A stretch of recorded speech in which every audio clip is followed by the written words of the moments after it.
Well, I wasn't going to say anything about bin Laden's death. What is there to say apart from good riddance? But the aftermath has become a lot more interesting than the event itself. Now, personally, I don't think the Americans did anything wrong, despite all the noises we've been hearing all week, especially here in Europe, about legality and human rights and blah, blah, blah, from people who would love to frame America as the bad guy here for taking out this enemy field commander and self-confessed mass murderer without allowing him access to an army of human rights lawyers eager to show he was suffering from low self-esteem and should be entitled to counselling and compensation. The only people who should be apologising here are the Pakistanis, and they have said they're embarrassed, which makes a change. I was beginning to think nothing could embarrass that country.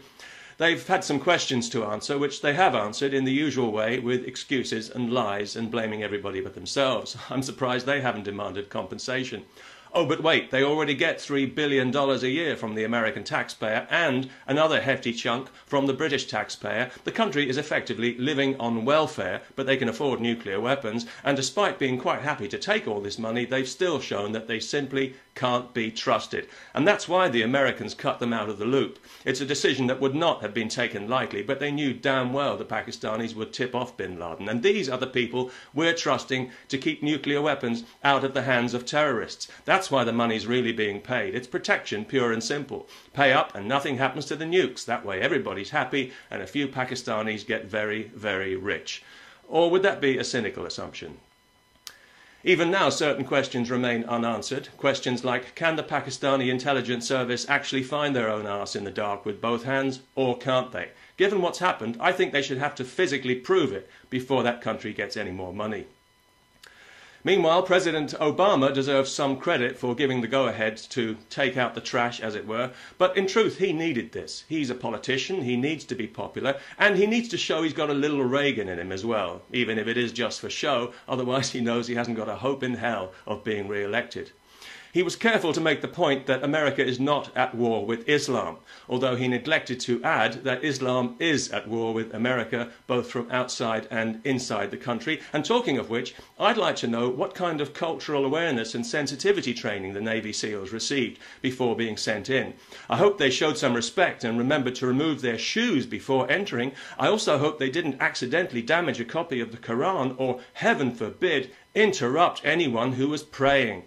I'd also like to know why local Muslim community leaders weren't consulted beforehand. That's bound to cause resentment and mistrust, which can sow the seeds of division. I blame the Jews. Well, doesn't everybody? They buried Osama at sea, or dumped him in the ocean, depending on your point of view, because they didn't want his grave to become a shrine, but they still gave him an Islamic funeral he didn't deserve, as a goodwill gesture, which has been predictably taken as a slap in the face by the professional complainers in the Islamic world who wanted him buried in the ground and facing Mecca and all done up with pretty bows. One bearded buffoon even called it a declaration of war, but I don't know what kind of Rip Van Winkle world he's been living in, because it seems to me that war was declared pretty unequivocally 10 years ago, when more than 3,000 innocent people were murdered in the name of the religion of peace. The Americans won't release photographs of the body because they say it might inflame things, but I'd say on balance flying planes into buildings is much more likely to inflame things, wouldn't you? But what this means is, of course, that the conspiracy theories are now in full flow. He isn't really dead, he was never even there, it's all as fake as the moon landings. But it didn't have to be this way. They shouldn't need photographs to prove this guy is dead. They should have kept the body. They should have brought the son of a bitch back to New York, pickled him in alcohol, and mounted him on top of the Ground Zero mosque with a pork chop in his mouth and a fireman's axe up his arse. Or is that just me? Facing Mecca, of course, because we wouldn't want to be disrespectful. Peace. Yeah, right.